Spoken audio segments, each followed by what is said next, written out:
So guys, Nicola Coughlan is a little bit fat, a lot hot like her. I dream of the day when we are not talking about this. The backlash to the Bridgerton star very normal size body is not just because she appears on screen, but because she dares to be desirable and sexual.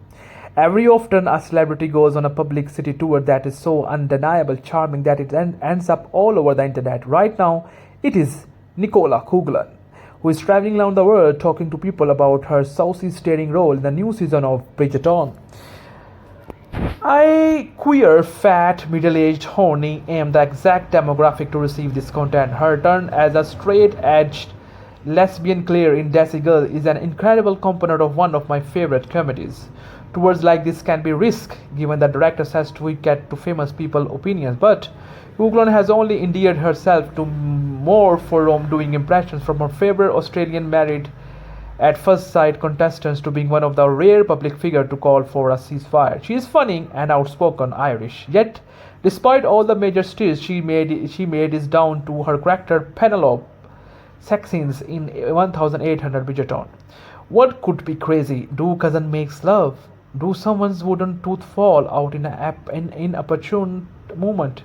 Does a fancy lady get her chimney swept into an exciting string version of something? No, the issue. I don't want to argue about Nicola's body. I'm not interested to convincing anyone it is an attractive one. But for some reason, this is now up for a debate. We are not used to seeing a thin woman promoted to the love interest of being desired at all, let alone have hot as the ex. Unfortunately, anything that might expand the narrow of desire make some people lose their minds. It is if they have taken something. Last week on there is nothing wrong with fat. It's hardly a moral shortcoming, but a zest for equality and diversity, and in this case, is good acting. And just not enough to make a fat girl who wins for Prince remotely is plausible.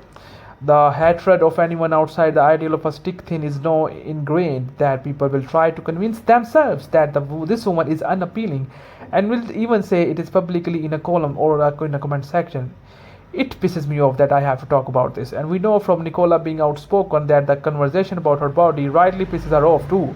She asked people to stop body shaming her and said she insisted on doing naked scene in Bridgerton as a direct FU to all the comments about her weight on the internet. I believe it should not be any particular celebrity job to that fat man and to represent all fat people. It's not fair for the rare fat celebrities to have to be under the microscope like this. So guys, this is all in this video. I hope you guys really like it. Kindly do subscribe.